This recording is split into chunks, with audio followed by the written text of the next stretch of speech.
You think you know a man because he controls half the city. Gabriel Costa built an empire on ruthlessness, keeping his ledgers clean and his hands incredibly dirty. But absolute power creates blind spots. He thought he knew everything happening under his own roof. Until a freezing Tuesday at 2 a.m, when he walked into his desolate underground garage and found the one woman who kept his chaotic life in order, curled up in the back of a beat-up sedan. The underground parking garage beneath Costa Enterprises smelled of damp, concrete old motor oil and the faint metallic tang of city rain. It was 2:14 a.m. Gabriel Costa walked out of the private elevator, the heavy steel doors sliding shut behind him with a dull thud. His footsteps echoed in the cavernous, empty space. He had dismissed his security detail 3 hours ago, when you spent your days managing the volatile tempers of harbor smugglers and union bosses. Solitude was a rare commodity. He liked the quiet. He liked the cold. He unbuttoned his charcoal overcoat, reaching into his pocket for the keys to his armored SUV. The lights overhead buzzed a sickly, yellow fluorescent hum that flickered off the hoods of the few cars left in the executive lot. That was when he saw it.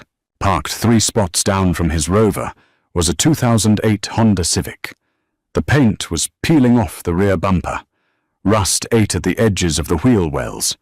It was an ugly utilitarian thing that aggressively did not belong in a garage reserved for men who wore $10,000 watches. Gabriel stopped. His hand instinctively drifted to the leather holster resting against his ribs beneath his suit jacket. In his world, anomalies were threats. A car that shouldn't be there was a potential car bomb. A shadow that lingered too long was a hitman. He moved silently, closing the distance between himself and the Honda. The first thing he noticed was the windows. They were entirely fogged over from the inside. Condensation beaded on the glass, trailing down in thin, watery streaks. Someone was in there. Someone breathing. Gabriel stepped to the driver's side window. He didn't draw his weapon, but his thumb rested on the safety. He wiped a hand across the wet glass, clearing a 6-inch circle of visibility. He looked inside. His grip on the gun loosened. His brow furrowed. Curled in the back seat, buried under a faded wool trench coat and a cheap plaid blanket, was Nora Hayes, his secretary. Gabriel stared. For a long 10 seconds he just stared. Nora was a fixture in his life. She was the immovable object against which the chaotic force of his criminal syndicate broke. She managed his schedule, filtered out the sycophants, and served him espresso with a level of detached professionalism that he found immensely reassuring. She was 30, fiercely competent, and guarded her personal life like a state secret. Right now she was shivering. Even through the thick glass, he could see the tremors racking her small frame. She was wearing grey sweatpants and a heavy turtleneck. Her knees were pulled up to her chest, her blonde hair spilling haphazardly across a makeshift pillow fashioned from a rolled-up blazer. The temperature down here was hovering just above freezing. Gabriel rapped his knuckles against the glass. 3 sharp, authoritative knocks. Inside the car, Nora violently jolted awake. The blanket slipped. He saw the sheer, unadulterated panic in her eyes before she scrambled to sit up, her hands flailing in the dark. She looked terrified, like a cornered animal expecting a strike. When her eyes finally focused on the man standing outside her window, the terror morphed into something else. Mortification. Gabriel watched as she scrambled over the center console, practically falling into the driver's seat. She turned the key in the ignition. The engine choked, sputtered, and finally turned over with a pathetic rattle. She rolled the window down exactly 3 inches. A blast of freezing, stale air hit Gabriel's face. "Mr. Costa," she said. Her voice was raspy, thick with sleep and cold. She cleared her throat, straightening her posture as if she were sitting at her mahogany desk on the 50th floor instead of shivering in a rusted Honda. "Good morning," or "Good night." "Nora," Gabriel said. His voice was a low, gravelly baritone that usually sent grown men scrambling for excuses. He didn't raise it. He didn't need to. "What the hell are you doing?" She didn't look him in the eye. She stared at the steering wheel, her knuckles white as she gripped the worn leather cover. "I was working late, on the Port Authority manifests. I got tired. I didn't want to risk driving home exhausted, so I thought I'd just close my eyes for a minute." It was a smooth lie, delivered with the same flat, efficient cadence she used when telling a persistent capo that Mr. Costa was unavailable. But Gabriel didn't build a criminal empire by taking people at their word. He looked at the condensation on the windows. He looked at the heavy blanket, the rolled-up blazer. This wasn't a spontaneous nap. This was a setup. "It's 38 degrees outside Nora," Gabriel said, leaning down slightly so he was at eye level with the crack in the window. "You're sleeping in a car in November." "The heater works," she said quickly. "The car was off. I turn it on periodically." She finally looked at him. Her lips were distinctly blue. Her eyes were red-rimmed and exhausted. "I'm fine, Mr. Costa. Really. I was just about to head home anyway." She shifted the car into drive. The transmission clunked heavily. Gabriel put a hand on the frame of the window. Not forcefully, but enough to let her know she wasn't dismissed. "Where is home, Nora?" The question hung in the freezing air. For a fleeting second, the professional mask cracked. He saw a flash of raw, desperate panic. Then it slammed shut. "Astoria." She lied, smoothly, practiced. "It's a long drive. Good night, Mr. Costa. I'll have your coffee ready by 7. She tapped the accelerator. Gabriel pulled his hand back, letting her go. He stood in the damp, empty garage and watched the taillights of the Honda fade up the concrete ramp. He didn't believe a word she said. Gabriel walked to his Rover, got in, and slammed the heavy door. The silence of the insulated cabin was deafening. He started the engine, the heater immediately blasting warm air. He sat there for a long time, staring at the empty parking spot where her car had been. In his line of work, people lied to him every day. They lied for money. They lied for power. They lied to save their own lives. He had never seen someone lie out of sheer, absolute shame. The penthouse office of Costa Enterprises was a masterclass in intimidation by design. Floor-to-ceiling windows overlooked the sprawling Manhattan skyline, offering a god's-eye view of the city Gabriel held by the throat.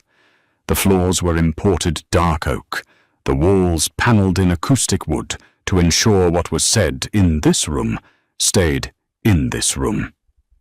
At 7:30 a.m. sharp, the heavy double doors opened. Nora walked in.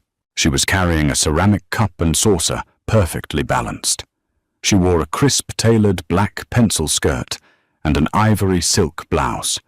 Her blonde hair was pulled back into a severe, flawless chignon. Not a single strand was out of place. Her makeup was immaculate, hiding the dark circles he had seen just 5 hours prior. "Double espresso," Nora said, setting the cup on the exact center of his leather blotter. "No sugar. The quarterly projections from the docs are in the red folder." Don Rossi called twice. "I told him you were in a meeting." He sounded irritated. "I suggest calling him back before noon to soothe his ego." Gabriel sat in his high-backed chair, his hands steepled in front of him. He didn't look at the files. He didn't look at the coffee.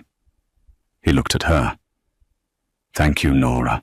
She nodded once, a crisp, efficient movement, and turned to leave.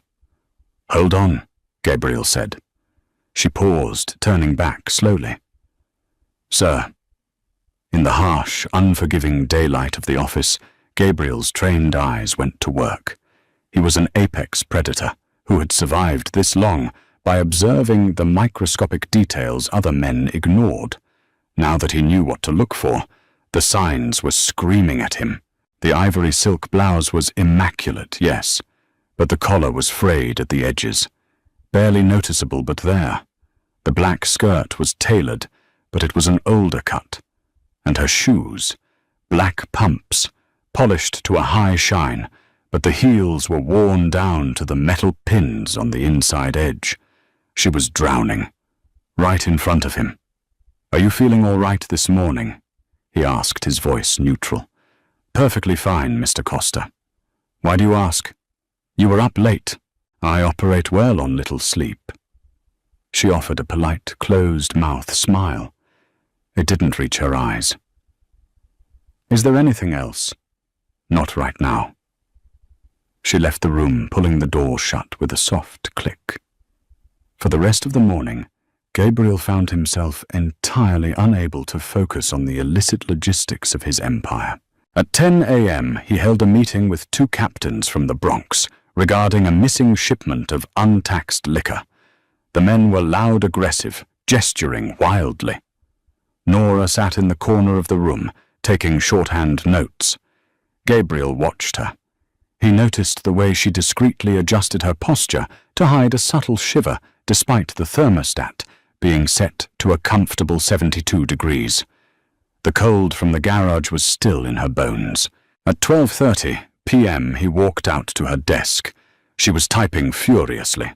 Next to her keyboard was a styrofoam cup of hot water and a packet of free break room crackers. "You're not going out for lunch?" Gabriel asked, leaning against the edge of her desk. Nora didn't look up from her monitor. "Heavy workload today. I'll eat at my desk." "With crackers." "I have a sensitive stomach today, sir." Another lie. Quick, effortless. Gabriel pushed off the desk and walked back into his office. He picked up his secure phone and dialed his head of security, a hulking, silent man named Elias. "Elias," Gabriel said, staring out at the grey city sky. "Pull the security footage from the executive garage. The last 3 weeks. I want to know how many nights the Honda Civic didn't leave the lot." "Boss." Elias sounded confused. He was used to tracking rival mobsters, not sedans. "Just do it. Call me when you have the number." Gabriel hung up. He paced the length of his office. He was angry, though he couldn't pinpoint exactly who he was angry with. Was it Nora for lying to him?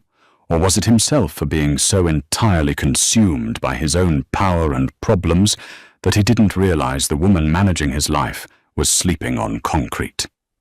20 minutes later, the internal phone buzzed. Gabriel picked it up. 21, Elias said. Gabriel gripped the phone tight. 21 what? The Honda. It hasn't left the underground garage at night for 21 days straight. She drives it out in the morning, parks it a few blocks away, and brings it back down into the garage after 6 p.m. when the lot clears out. Boss, is there a security breach? Gabriel closed his eyes. 21 days. 3 weeks. No breach, Elias. Erase the footage. Nobody else sees it. He slammed the receiver down. He looked through the glass partition, separating his office from the antechamber. Nora was on the phone, nodding her face, composed in a mask of absolute professionalism.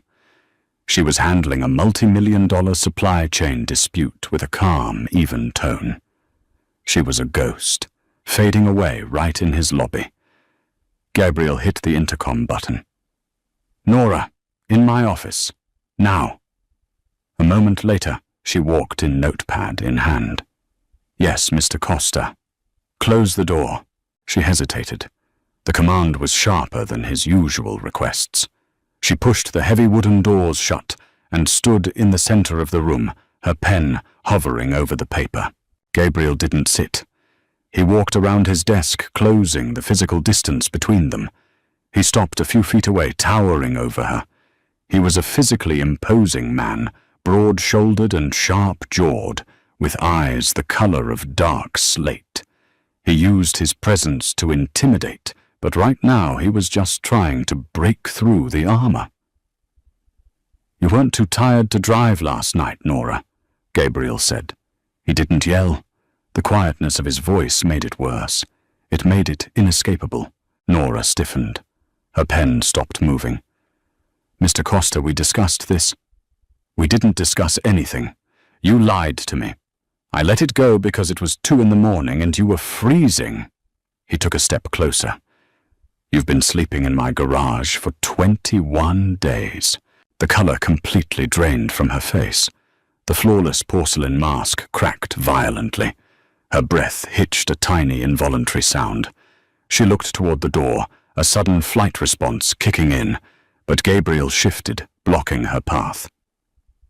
"I'd prefer to keep my personal life personal," she said, her voice shaking slightly. She tried to reinforce the boundary, tried to pull rank in a game where she had none. "You work for me," Gabriel said, his tone turning clinical, deliberately pushing her buttons. "Your problems are my liabilities. A secretary who lives in a car is a security risk. A desperate person is a person who can be bought by my enemies. Are you gambling drugs?" "No." The word tore out of her, sharp and offended. "Then what is it? Because if you don't tell me right now, Nora, you're fired. You can pack your desk." It was a bluff. He would never fire her, but he needed leverage, and he used the only leverage he had over a woman who lived for her paycheck. The threat of termination hung in the air like a guillotine. Nora stared at him. The sheer injustice of the accusation that she was a liability, a drug addict, a gambler ignited something deep within her.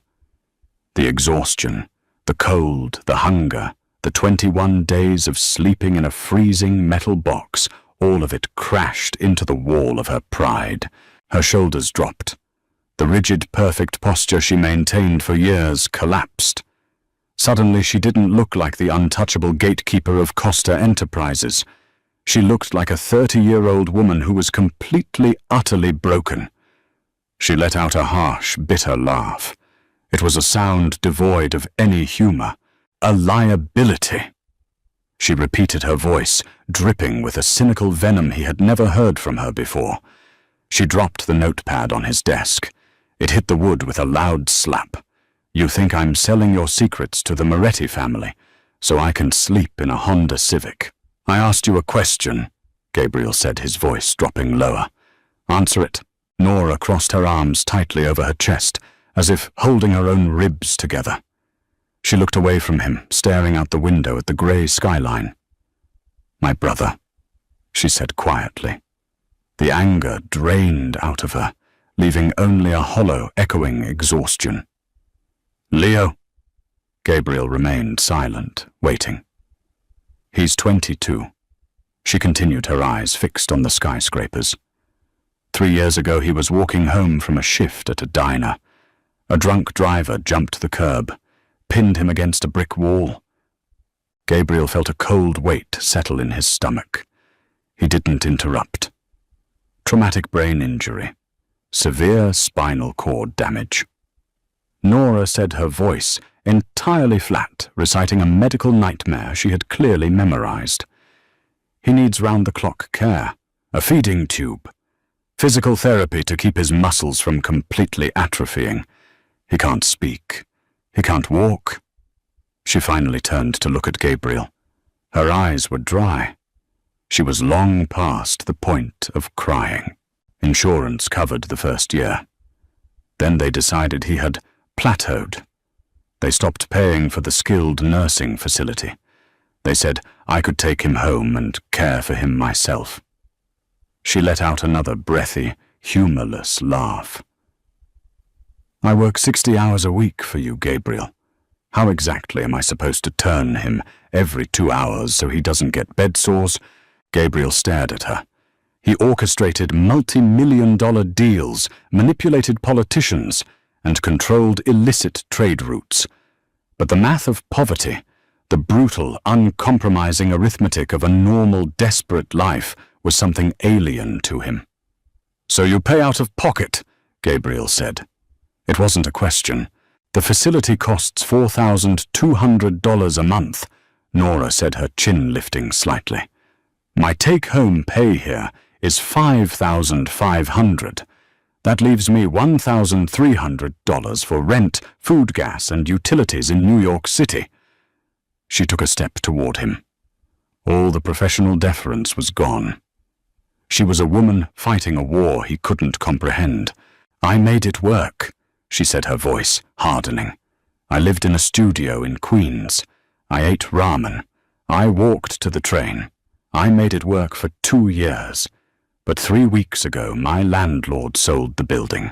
The new owners raised the rent by $800 a month. I couldn't pay it.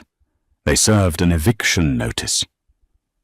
Gabriel felt a strange, suffocating tightness in his chest. "Why didn't you ask for an advance A raise? Why didn't you come to me?" "Because you're a mafia boss, Gabriel," she snapped, using his first name, her volume finally rising. "You aren't a charity. You don't hand out money without strings attached. If I ask you for help, I owe you. And I have seen what happens to people who owe you." The truth stung. It was a vicious, accurate assessment of exactly who he was. "So I packed my clothes into my trunk." Nora continued, her voice dropping back to a tired whisper. "I kept the gym membership so I can shower before I come to work. I sleep in the garage because it's secure and there are no cops to tap on my window and tell me to move along. Leo is safe. He's in a clean bed. He has nurses. That's all that matters." She looked at him, utterly defiant, daring him to pity her. "Do the math, Gabriel. There is no drug habit. There is no gambling debt. There is just a broken system and a sister trying to keep her brother alive. So if you want to fire me because I'm a liability, then fire me. I'll find another job. I'll park on the street." She stopped talking. The silence in the massive office was deafening. Gabriel Costa stood frozen. He was a man who commanded a small army, a man who possessed enough wealth to burn it just to stay warm. Yet facing this woman, his employee, who ironed her clothes in a public gym and starved herself so her brother could live, he was entirely, profoundly speechless. His money was soaked in blood. Hers was soaked in sacrifice. He looked at her worn shoes. He looked at the faint, purple shadows under her eyes. The urge to pull his gun and shoot the very concept of the world that did this to her was overwhelming and entirely useless. "Sit down," Gabriel finally managed to say, his voice thick. "I'd rather stand," she replied stubbornly. Gabriel reached out his large hands, gently but firmly grasping her shoulders. He felt how thin she was beneath the silk. He guided her to the plush leather chair opposite his desk and forced her to sit. He didn't walk behind his desk. He knelt in front of her, the thousands of dollars of tailoring in his suit straining against the movement. He looked up into her guarded, terrified eyes. "You're not fired," Gabriel said quietly, making a vow that extended far beyond an employment contract. "And you're never sleeping in that car again." Gabriel did not offer to help her pack the trunk of her Honda. He didn't ask if she wanted to stop for dinner. He stood up, adjusted his suit jacket, and slipped effortlessly back into the skin of the man who ran New York's underworld. "Get your coat," he ordered. Nora remained seated in the heavy leather chair. Her hands gripped the armrests. "Gabriel, I told you. I am not a charity case. I don't want your money." "I'm not giving you money," Gabriel said, walking toward the coat rack in the corner. He pulled her cheap faded wool trench coat from the hook and tossed it onto her lap. "I'm giving you an order, as your employer." She stared at the coat. "What kind of order? You possess intimate knowledge of my ledgers, my supply routes, and the names of every judge on my payroll." Gabriel stated, his voice devoid of emotion. He was speaking to her the same way he spoke to his lieutenants, cold, factual, absolute. A woman living in her car, drowning in medical debt, is a target. The Moretti family wouldn't think twice about pulling you off the street and breaking your fingers one by one until you gave them the access codes to the offshore accounts. Nora flinched. The reality of his world, the violence she usually only managed on paper, suddenly felt very close. "I wouldn't tell them anything," she said, her voice tight. "Everyone talks eventually, Nora. Pain is a very persuasive negotiator." Gabriel leaned against his mahogany desk, crossing his arms. "I cannot afford to have a compromised asset walking around my city. Therefore you are moving." "Moving where?" Costa Enterprises maintains 3 corporate apartments in Midtown for visiting associates and foreign clients. They sit empty 9 months out of the year. He pulled a heavy silver key fob from his pocket and dropped it on the desk between them. It landed with a loud metallic clack. "You will occupy Unit 4B on West 57th. Rent, utilities and security are covered under the company's operational budget. You will sleep in a locked, secure building. If you refuse, you are a security risk, and you are fired. Do we understand each other?" It was a master stroke of manipulation.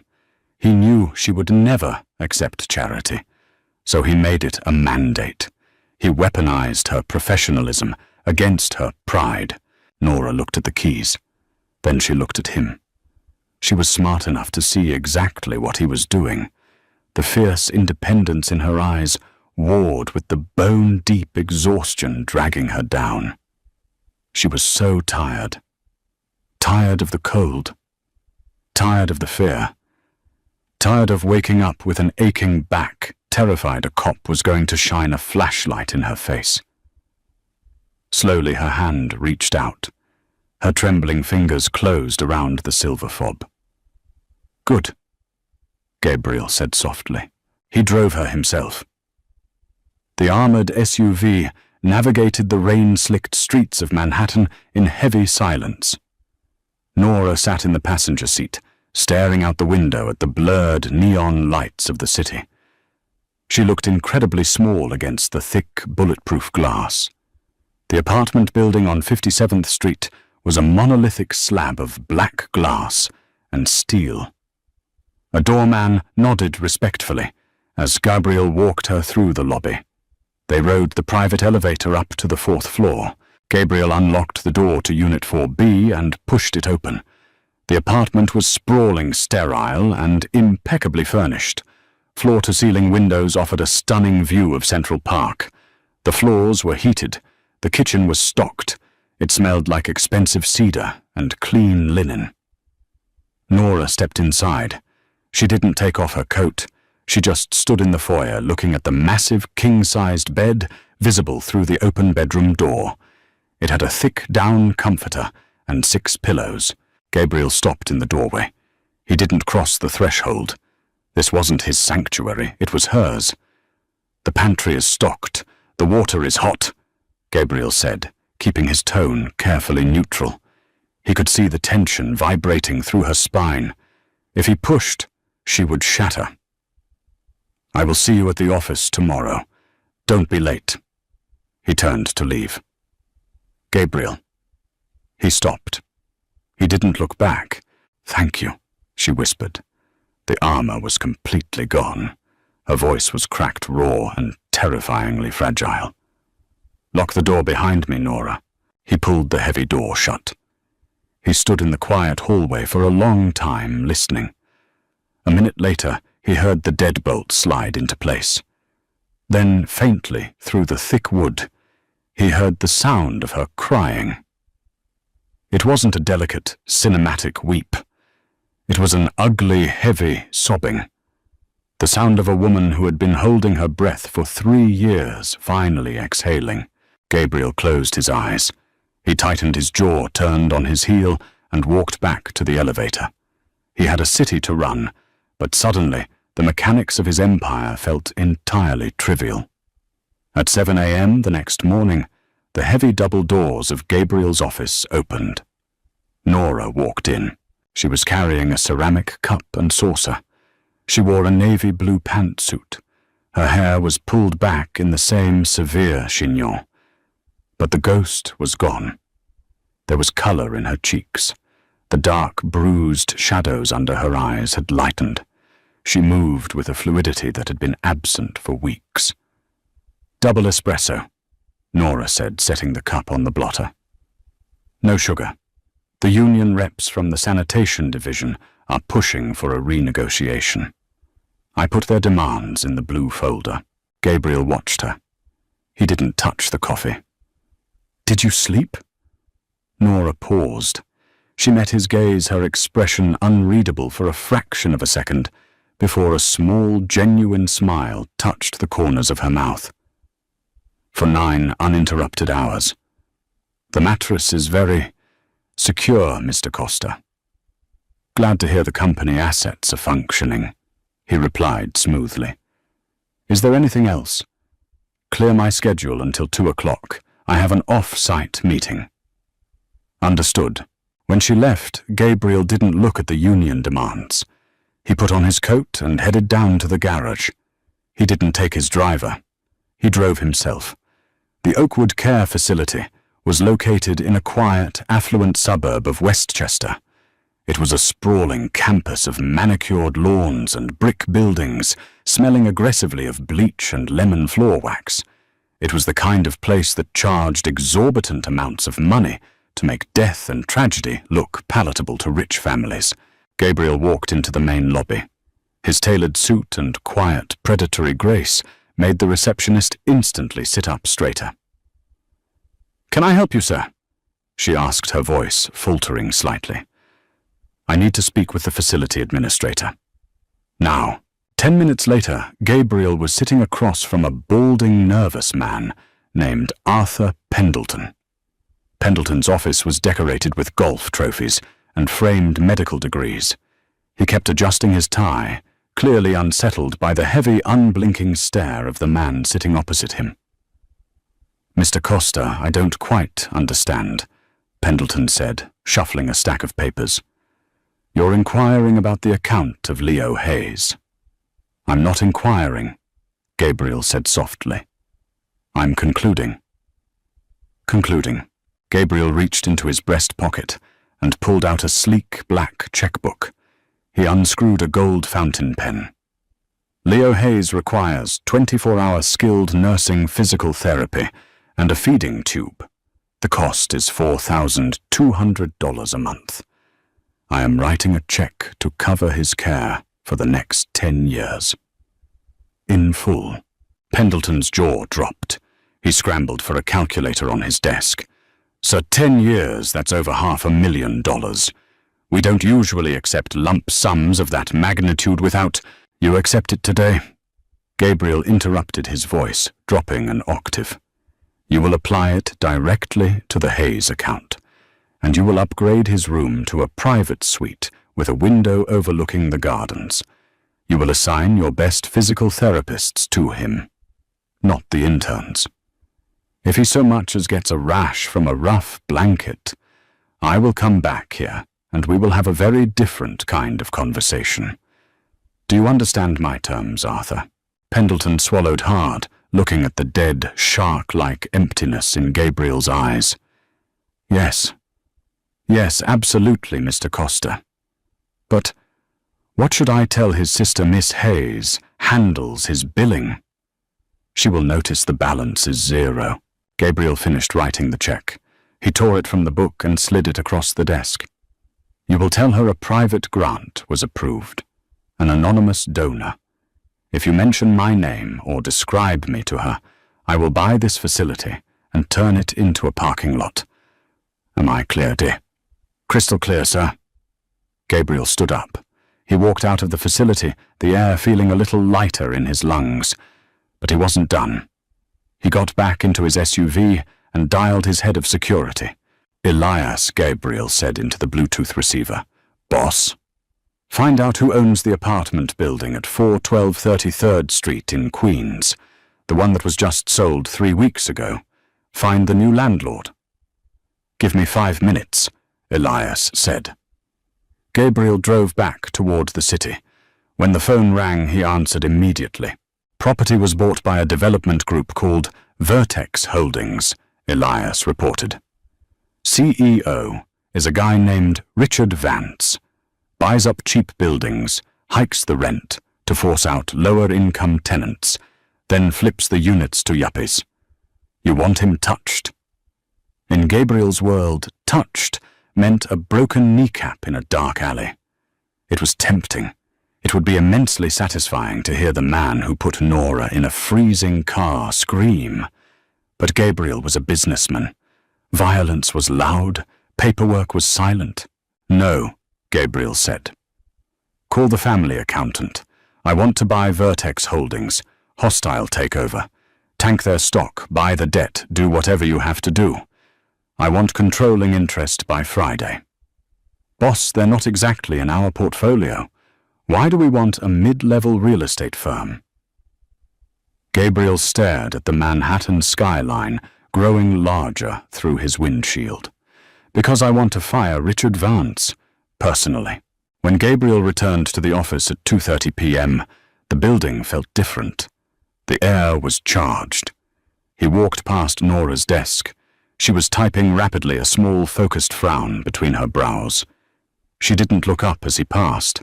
He went into his office and closed the door.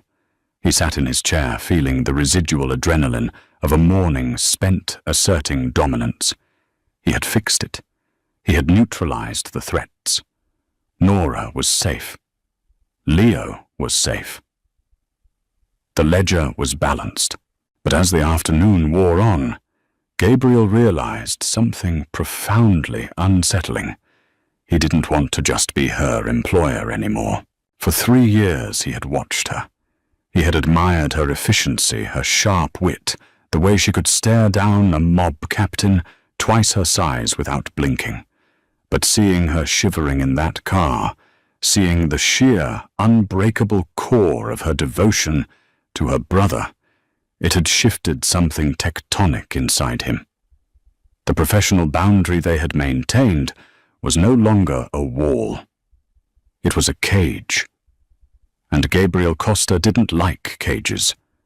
It took exactly 48 hours for the lie to unravel. Thursday evening, 6 p.m.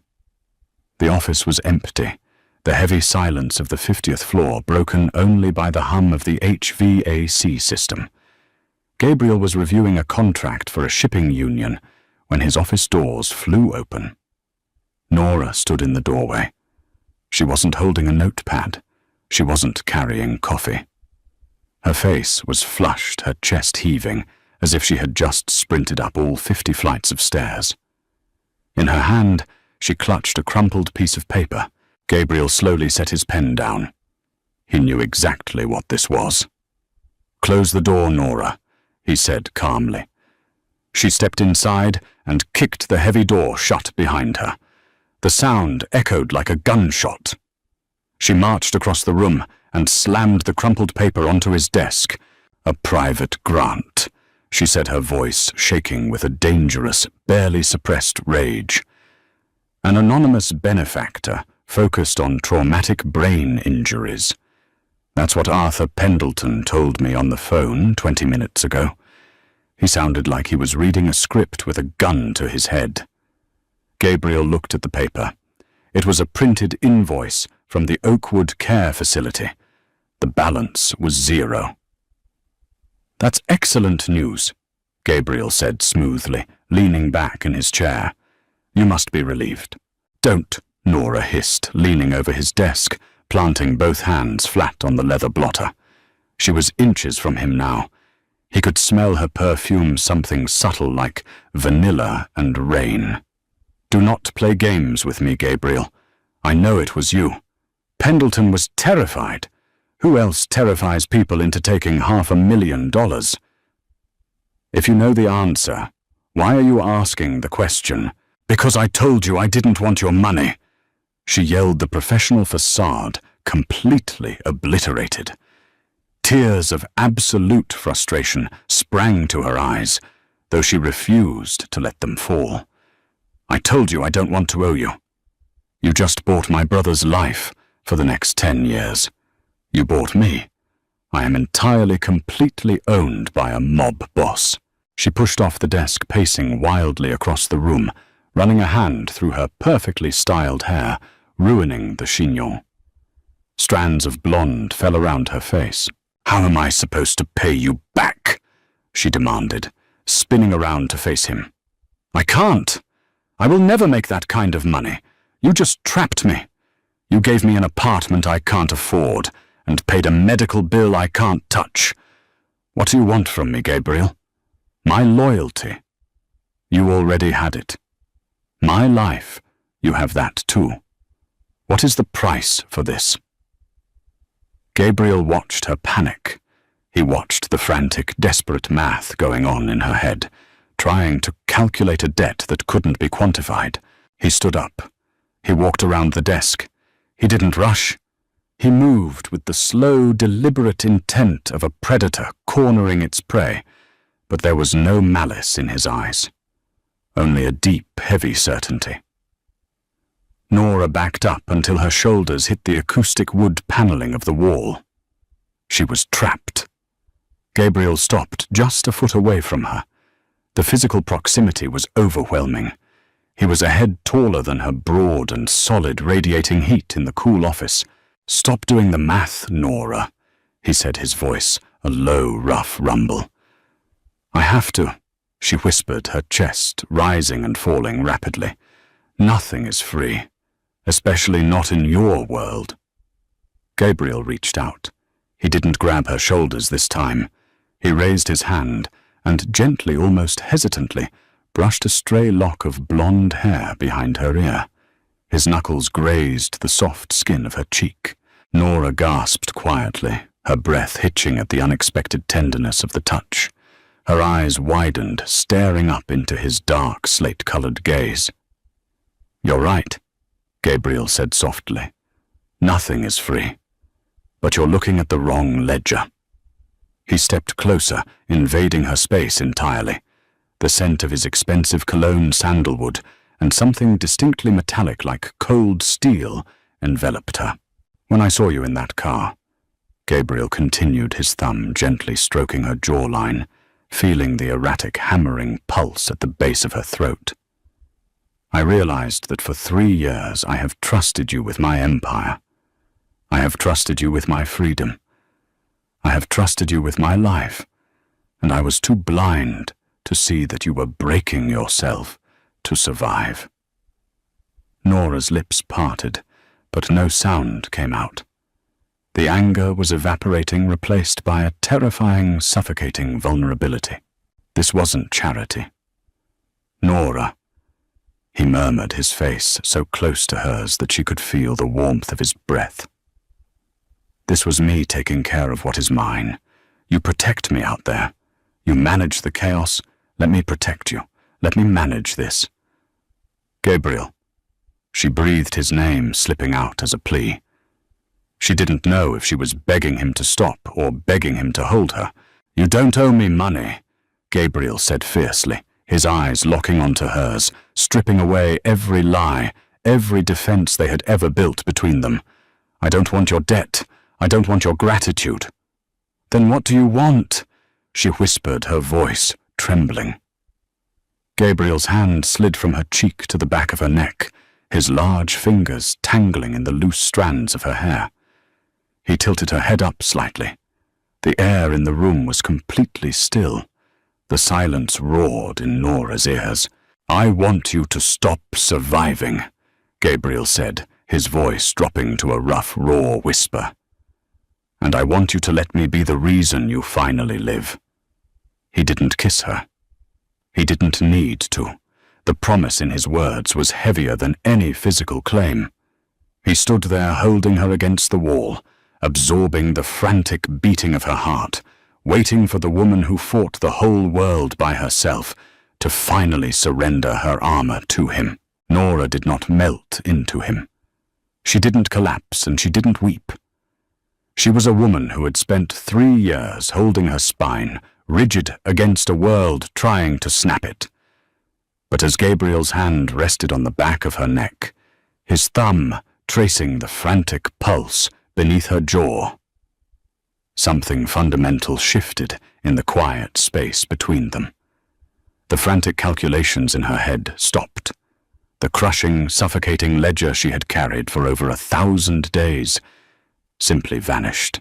She looked up into Gabriel's dark slate eyes. She saw the absolute, terrifying sincerity there. He wasn't playing a game. He wasn't collecting a debt. He was claiming her yes, but he was also laying his own neck bare. Nora slowly raised her hand. Her fingers closed around his wrist. She didn't push him away. She just held on to him, anchoring herself to the only solid thing in a room that felt like it was spinning. "Okay," she whispered. The word was incredibly small, yet it echoed louder than a scream. "Okay." Gabriel closed his eyes for a fraction of a second, letting out a breath he seemed to have been holding since he found her in the garage. He rested his forehead against hers. They stood there in the silence of the 50th floor, two people who orchestrated chaos for a living, finding a singular moment of absolute stillness. 3 days later, the stillness was violently replaced by the brutal machinery of Costa Enterprises. It was 10 a.m. on a Friday. The boardroom was entirely encased in glass, hovering over the city like a predatory bird. Nora sat at the end of the long mahogany table. Her posture was flawless. Her notepad was open. Her pen was poised. Opposite her sat Richard, the CEO of Vertex Holdings, the man who had bought her apartment building in Queens, the man who had doubled the rent and served the eviction notice that put her in a freezing car. Richard was sweating through his expensive, poorly tailored suit. He sat flanked by two nervous lawyers. They were supposed to be here for a standard real estate acquisition meeting. They thought they were selling a block of commercial properties to a shell company. They had no idea they were sitting in the viper's nest until Gabriel Costa walked into the room. Gabriel didn't wear a jacket. His dress shirt was crisp, his sleeves rolled up to the forearms, revealing the faint, faded ink of a life he had mostly left behind. He walked to the head of the table. He didn't sit. He picked up a thick, leather-bound folder that Nora had prepared that morning. "Mr. Costa," Richard stammered, standing up awkwardly. I was told I was meeting with the acquisitions director of Apollo Capital." "Apollo Capital is a subsidiary of Costa Enterprises," Gabriel said smoothly. He opened the folder. He didn't look at Richard. "Sit down." Richard sat, heavily. "At 9 a.m. this morning." Gabriel began his voice, a low rhythmic cadence that commanded the entire room. "Costa Enterprises finalized the purchase of 74% of Vertex Holdings' outstanding debt. We also leveraged a buyout of your 3 largest shareholders. As of 1 hour ago, I own 81% of your company." Richard's face drained of color. He looked at his lawyers. They stared at their own laptops, suddenly fascinated by their keyboards. In the corporate world, this was a slaughter. "I don't understand," Richard gasped, pulling a handkerchief from his pocket and dabbing his forehead. "Vertex is a mid-level residential firm. We don't have anything that aligns with your portfolio. Why the hostile takeover?" Gabriel finally looked at him. The slate eyes were entirely dead. It was the look of a man watching a bug struggle before stepping on it. "You manage properties in Queens," Gabriel said. "Specifically a building on 33rd Street. 3 weeks ago, you evicted 20 families to flip the units." Richard swallowed hard. "That's just business, Mr. Costa. The market dictates." "The market dictates what I tell it to dictate," Gabriel interrupted softly. The quietness of his voice made the lawyers flinch. "You displaced an employee of mine. You put her in a position of extreme vulnerability. In my world, that is an attack on my house." Richard's eyes darted around the room, landing wildly on Nora. She sat perfectly still at the end of the table. She didn't smile. She didn't glare. She just looked at him with the cold, detached efficiency of a woman watching garbage being collected. Gabriel slid a single piece of paper across the polished mahogany. It came to rest inches from Richard's trembling hands. "This is your resignation," Gabriel said. "You are forfeiting your severance package. You are stepping down as CEO. If you attempt to fight this in court, I will have my forensic accountants dismantle your life. I know about the offshore accounts in the Caymans. I know about the zoning bribes in Brooklyn. I will hand you to the federal prosecutors on a silver platter, and you will spend the next 20 years in a concrete box." Gabriel leaned over the table, placing his knuckles on the wood. "Sign the paper, Richard." Richard's hand shook so violently he could barely hold the pen his lawyer slid toward him. He scrawled his name on the line. He stood up, looking like a man who had just survived a car crash and stumbled out of the boardroom. The lawyers scurried out after him like frightened rats. The heavy glass door clicked shut. The room was silent. Gabriel stood at the head of the table. He picked up the signed resignation and looked at Nora. She set her pen down. The professional mask she wore so flawlessly slowly peeled away, revealing the stunned, awe-struck woman underneath. She had spent her entire adult life feeling powerless against men in suits who dictated the rules of her survival. Gabriel had just dismantled one with a single stroke of a pen. He hadn't broken a kneecap. He hadn't fired a gun. He had waged a corporate war exclusively for her. Gabriel walked slowly down the length of the table. He stopped next to her chair. He dropped the resignation paper onto her notepad. "Filing," Gabriel murmured. Nora looked at the signature. Then she looked up at him. A slow, genuine smile, sharp, dangerous, and incredibly beautiful, spread across her face. "I'll put it in the red folder," she said softly. Saturday morning broke with a pale, weak winter sun struggling through the grey New York clouds. Nora stood in the lobby of her new apartment building on 57th Street. She wore a thick cream sweater and dark jeans. She felt rested in a way that felt entirely foreign. Her bones didn't ache. The perpetual low-grade hum of panic that had lived in her chest for 3 years was completely gone. A black armored SUV pulled up to the curb. The tinted window rolled down. Gabriel was driving. She walked out into the brisk air, opened the passenger door and climbed in. The cabin was warm, smelling of leather and his sandalwood cologne. "You didn't have to drive me," Nora said, buckling her seatbelt. "I can take the train to Westchester." "I wanted to," Gabriel said simply. He put the car in drive and pulled away from the curb. The drive to the Oakwood Care facility was mostly silent, but it wasn't the heavy, loaded silence of the past 3 years. It was comfortable. It was the silence of 2 people who had finally stopped pretending. When they walked through the glass doors of the facility, the atmosphere shifted instantly. The receptionist practically vaulted out of her chair. Nurses in the hallway lowered their eyes, pressing themselves against the walls to give Gabriel a wide berth. Arthur Pendleton, the administrator, scurried out of his office, sweating profusely. "Mr. Costa, Miss Hayes, we weren't expecting you." Pendleton stammered, wringing his hands. "Everything is in order. The transfer went smoothly. Just point us to the room, Arthur," Gabriel said, his tone dismissing the man entirely.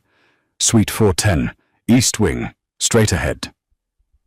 They walked down the wide, brightly lit corridor. The smell of bleach was still there, but it was fainter here, masked by the scent of expensive floral arrangements lining the halls. Nora stopped in front of the heavy oak door of Suite 410. Her hand hovered over the brass handle. She was trembling. She had spent the last 2 years visiting her brother in a cramped, windowless double-occupancy room that smelled of stale urine and despair. She didn't know what was on the other side of this door. Gabriel stepped back. He didn't touch her. He just stood behind her, a massive, silent shadow guarding her back. Nora pushed the door open. The suite was bathed in natural light. A massive bay window overlooked a meticulously landscaped private garden, the bare branches of the oak trees swaying in the wind. The walls were painted a soft, calming blue.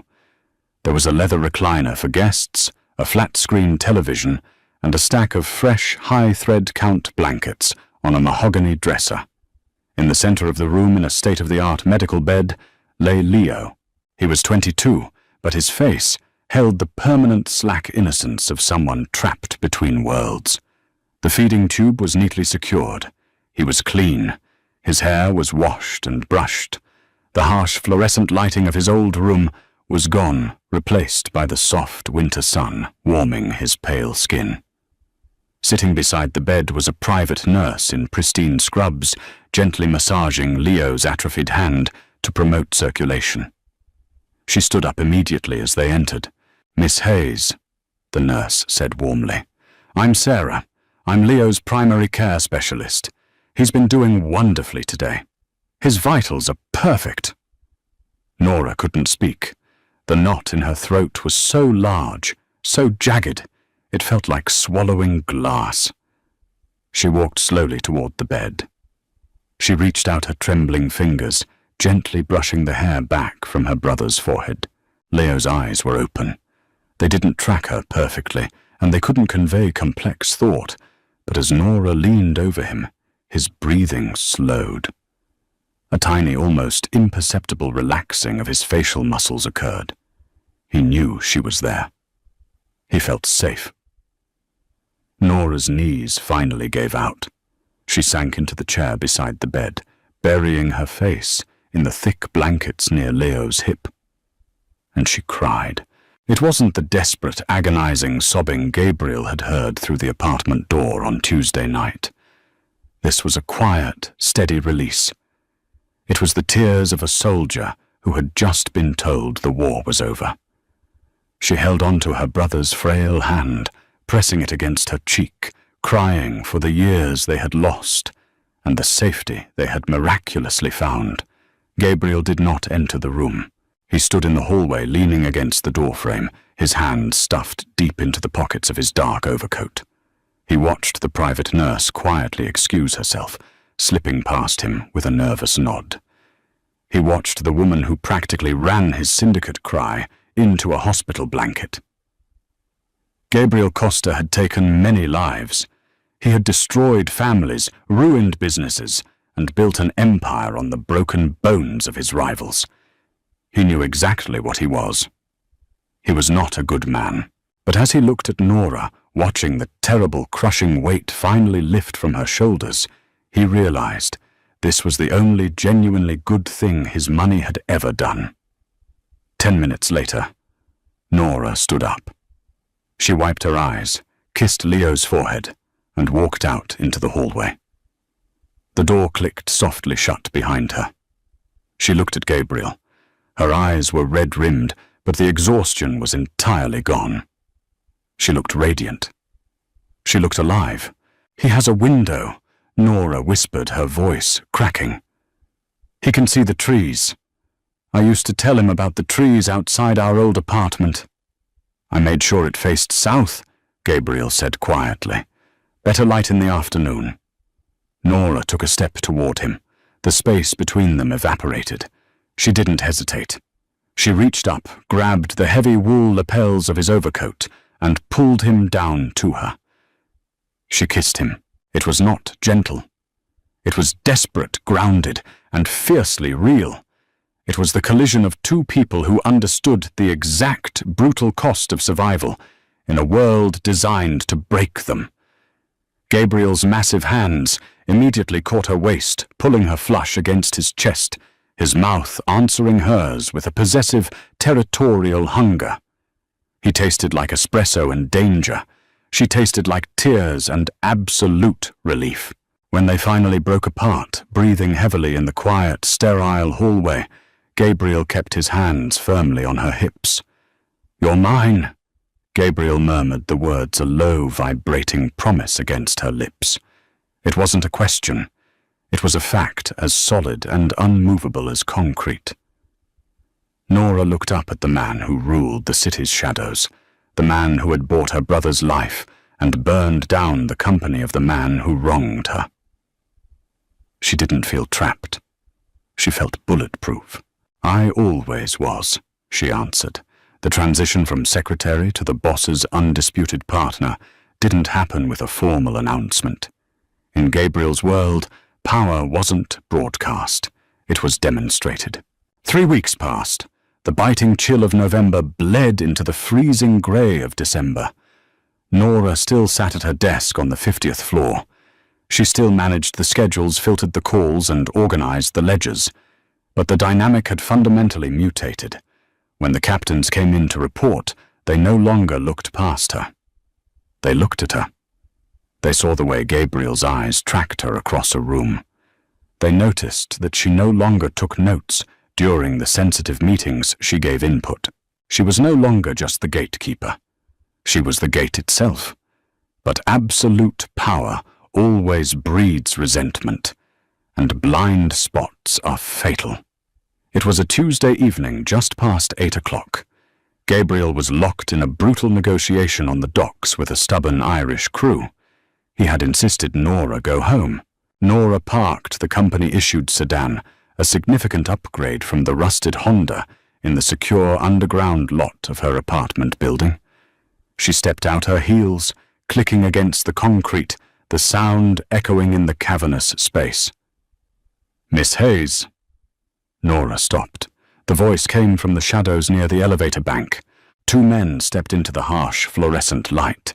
They wore cheap leather jackets and the unmistakable swagger of low-level muscle trying to punch above their weight class.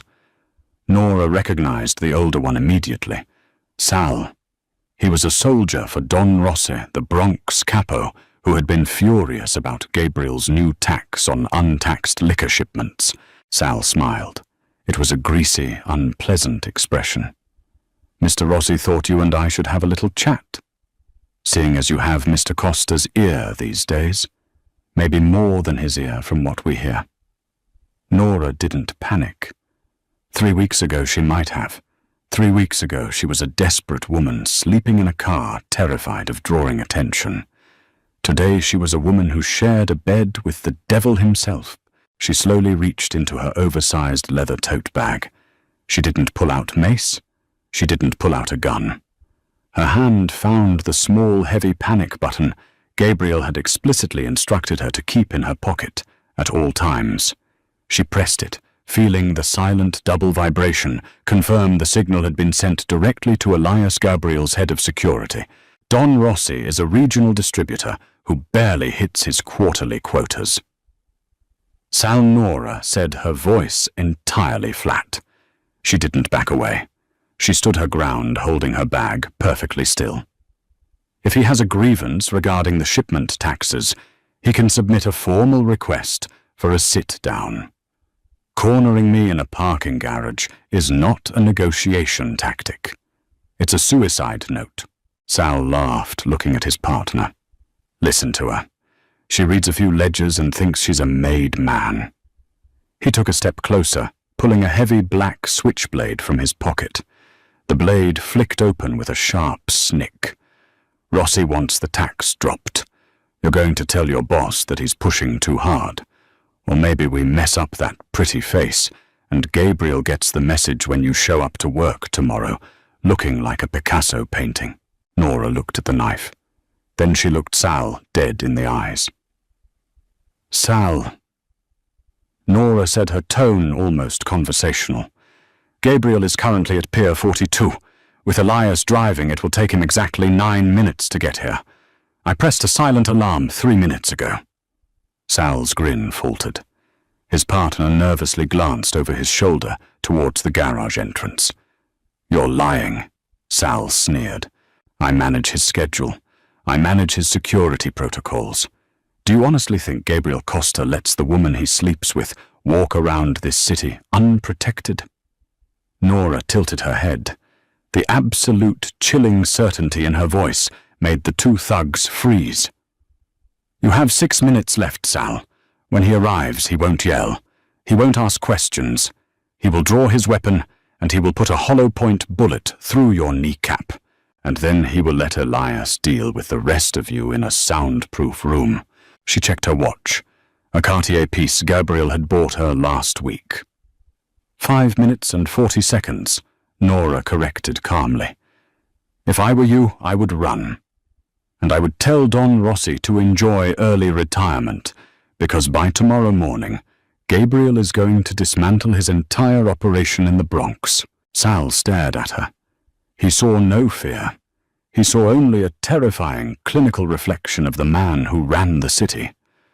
Nora wasn't a civilian caught in the crossfire. She was the collateral damage that had learned how to shoot back. The sound of tires screeching violently against concrete echoed down the ramp.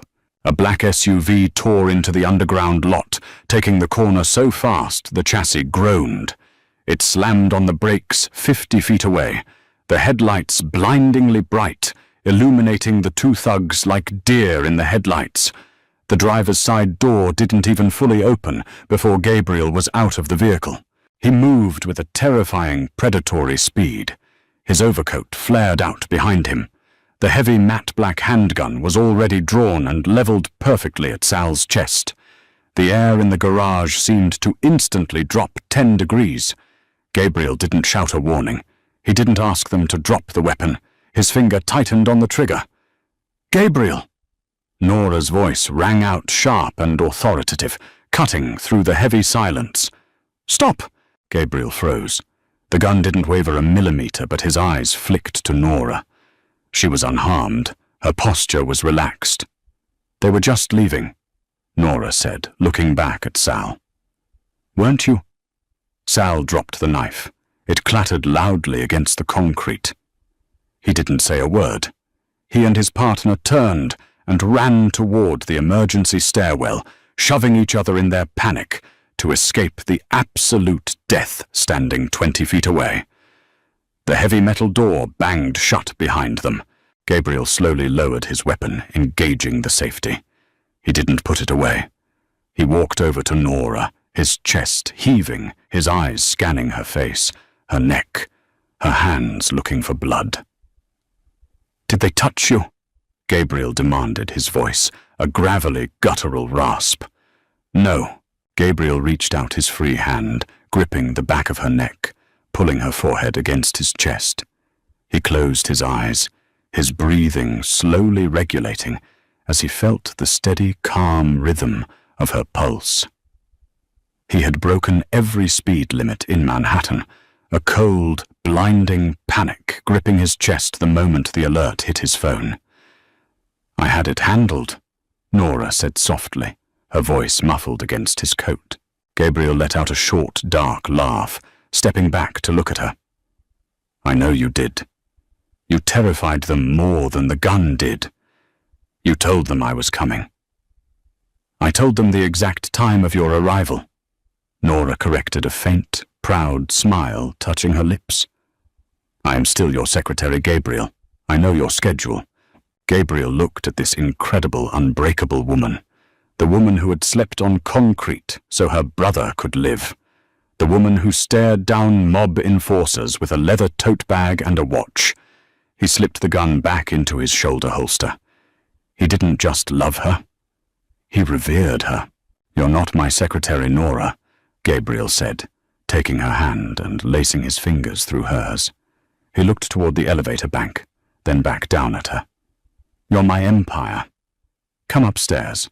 We have a Bronx crew to dismantle before morning." Nora squeezed his hand, the heavy silver rings on his fingers pressing into her skin. It was a violent, dangerous world. But for the first time in her life, she wasn't surviving it. She was ruling it. "Let's go," she said. They walked toward the elevator together, leaving the dropped knife on the cold concrete behind them. Two shadows perfectly aligned, stepping into the light. That is how you turn a corporate liability into the queen of the underworld. Gabriel thought he was saving Nora, but in the end, she became the iron spine of his entire empire. Did you love this grounded, intense take on the Mafia Boss and the secretary? If you want more stories where the heroine fights, just as hard as the ruthless men trying to protect her, smash that like button and subscribe to the channel. Share this video with a friend who loves a slow burn romance with high stakes. Let me know in the comments, what was your favorite moment of Nora standing her ground? See you in the next one.